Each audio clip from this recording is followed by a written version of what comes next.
Good evening and welcome to another installment of the New York Minute Sports Show. Get the brooms out. The Yankees sweep the Guardians in unfamiliar fashion. It's New York Minute Sports. It's New York Sports for New York Nuts. Don't forget to like. Don't forget to subscribe. Let's go!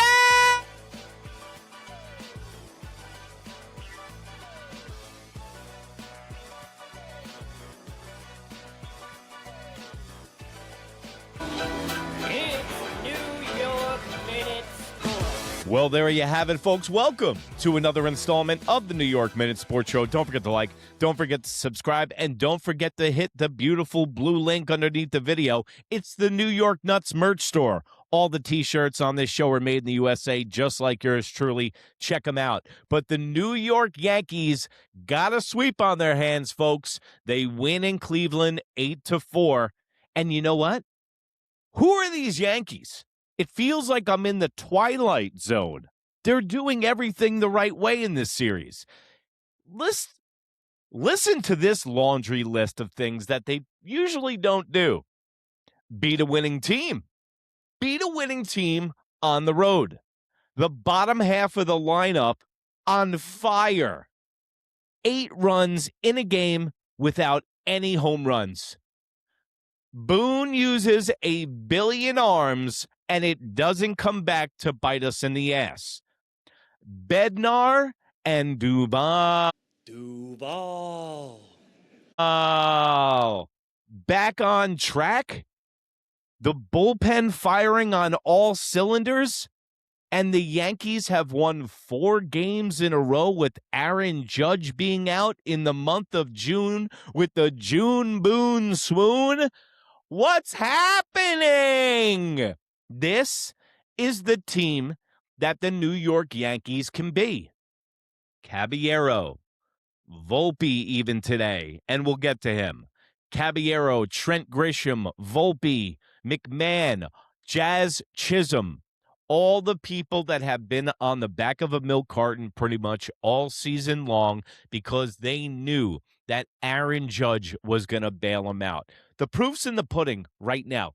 Look at the way the same exact team is playing and scoring runs. They scored a shitload of runs this series without Aaron Judge.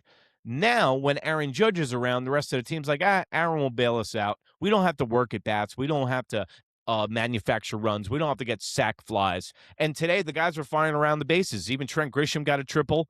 Jazz Chisholm got a triple. And the Yankees looked athletic, young, and they were hitting all over the place. And that's exactly the team the Yankees need to be, even with Aaron Judge in the lineup. And then you see Anthony Volpe at shortstop today. Listen, Anthony Volpe can't be our shortstop. If you notice that really good defensive play that he made at the end of the game to third base, is that not just the quintessential second baseman play? I'm telling you right now, guaranteed, Anthony Volpe will be the starting second baseman on the New York Yankees next year. Aaron Boone is back to being obsessed with him, and you know Bubbles loves his son, Chicken Cutlet, Anthony Volpe.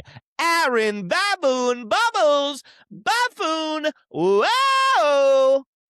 And you saw on last night's episode, if you haven't checked it out, the interview with Aaron Boone and John Boy and him giving us empty-calorie bullshit excuses. He has more excuses than a pregnant nun, Aaron Boone, when it comes to Anthony Volpe. But Caballero needs to be moved back to the shortstop position. And you know why? Have you seen the near collisions in the outfield today? They collided, not as bad as it could have been, but it almost happened a few games ago, and Caballero and Trent Grisham are on a collision course together, and that's not going to be good. God forbid both these guys were to impact each other in the outfield, pause, real ditty, and they were both to be out. God forbid, this team would be up Schitt's Creek without a paddle. Now, it falls on Trent Grisham because he is the general of the center field, and he needs to speak up more. I told you about a month ago, he likes to do the senioritis, play it Joey Cool, not talk out there, and just let his actions do the talking. But with Caballero, that doesn't have a lot of reps in right field and plays a good right field when he's out there and has a cannon, he needs to sound off and call Caballero off of balls, because with Caballero's hustle, Trent Grisham isn't used to hustle. That's not in his department or his repertoire. But real quick, let's give credit where credit is due, and that's Trent Grisham in the 5 spot today. Look at the player that he is when he hits in the 5 spot. Look at the player that he is when he hits in the leadoff spot. Now, hopefully, they have woken up and they have Paul Goldschmidt in the leadoff spot and Trent Grisham in the 5. Please, it's simple. It's simple genetics. I feel like the Russian guy from Rocky IV. It's simple baseball. You put a guy that gets a lot of hits, gets on base all the time in the leadoff spot. You get a guy like Trent Grisham who strikes out a little bit too much, but has some pop and scores a lot of RBIs. Perfect number 5 guy. But Trent Grisham has been playing outstanding baseball the last 2.5 weeks. I think he's hitting 300, even though his numbers still suck. He's been playing a solid center field, and he's been coming through with the batter's box, and he's been making up from some of that deficient power in the beginning of the season. You know I don't like the guy. You know I don't like his performance. I have nothing against him personally. I don't like the guy on this team, but I got to give credit where credit's due right here on New York Minute Sports, and when people do well, I'm going to give them credit. Just like Jazz Chisholm, wearing Big G's pants, using Aaron Judge's bat, and he's got the scarecrow's brain, but it's working for him, and he's stepping up. This is the problem with guys like Anthony Volpe, Jazz Chisholm, and Trent Grisham. They get complacent. And how could you not with a guy like Aaron Judge who bails everybody out, Cody Bellinger and Ben Rice in front of you? You really don't have to try that hard. But now, since those guys are out of the way, the sunlight and the exposure is on these guys, and they don't want to be humiliated. So now the bottom half of the Yankees lineup is coming through. They saved the day today. Paul Goldschmidt keeps hitting at an incredible, crazy rate. He's turning back the clock right in front of our eyes. He's been an integral part to the Yankees all season long. In a re-sign that everyone bashed Brian Cashman for, Paul Goldschmidt has been an absolute godsend. Now let's go over to another guy I'm not a huge fan of, but I got to give props today, is Carlos Rodon. Scrambled eggs for brains, chips in my elbow, 4 quality starts in a row. Today, he had 6 innings pitched, 4 hits, 3 earned runs, 7 strikeouts, and 3 walks. Your classic Carlos Rodon start. Got worried in the first inning when he let off that home run. I'm like, here we go again. But he started to settle down. And it was another quality start because you could tell that he doesn't have his stuff yet, and he muscled through it. I think he had in the 4th inning, he had something like 75 pitches, winds up going 6, so he was efficient towards the end of his start. And that's exactly what we need. We don't need these guys to have 10 strikeouts and 2 hits every night. We don't need that.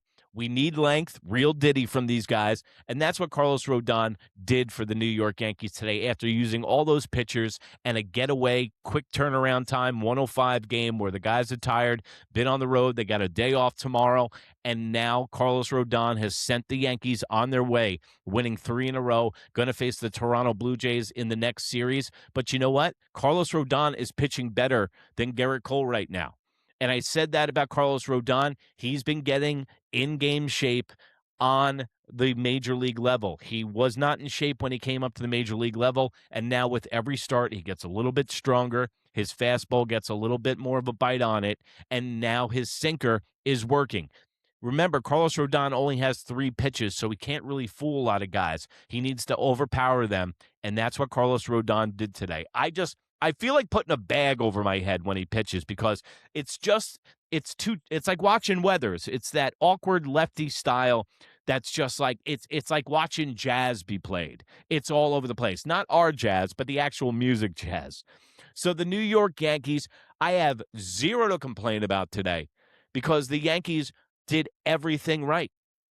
And they did it against a good quality team. So if you're a Yankee fan and we're in June 10th, we got 4 games in a row without our captain, and the Yankees are playing well. This is going to be a big series coming up against the Toronto Blue Jays. The reason it's such a big series is the way that the Toronto Blue Jays played and owned the New York Yankees north of the border last year. This place is a hostile place to play for the New York Yankees, and even though the Blue Jays have been ravished by injuries and they've been playing like dog shit lately, I really think that the Toronto Blue Jays will be there at the end of the season when they get healthy at the right time and everyone comes back. So these are going to be crucial games for the Yankees. Divisional games are always crucial, and the Yankees are a half game out of first place right now because the Rays game isn't over. But the Yankees now move to 15 games above 500, and they are humming. And now the guys that haven't been contributing are, and that's going to equal to winning baseball games, even if your manager might be a baboon obsessed with bananas. But go over to New York Minute Sports, that's NEWYORKMIN, over on Instagram. Anywhere in that smoke wagon you call the information superhighway, you can find this face, lucky you. Also, go over to the New York Nuts merch store. All the T-shirts shown during the show were made in the USA, just like yours truly. Go grab a New York Nuts mug. They are going like hotcakes. Also, have you become a New York Nut yet? For $1.99 a month, we have exclusive content for you guys on there. It's double the show for half the dough. We got the Monday Baseball Show and the New York Nuts Show. Also going to be broadcasting live and doing play-by-play with interactive live shows. So go sign up, guys. $1.99 for a month. What's that prorated at? Like half a penny a day? And you get me on top of it. And remember, if you can't be good, be bad, baby. Good night, Canada. Bye. That's your boy. So He said he was. Goodbye. That's my boy.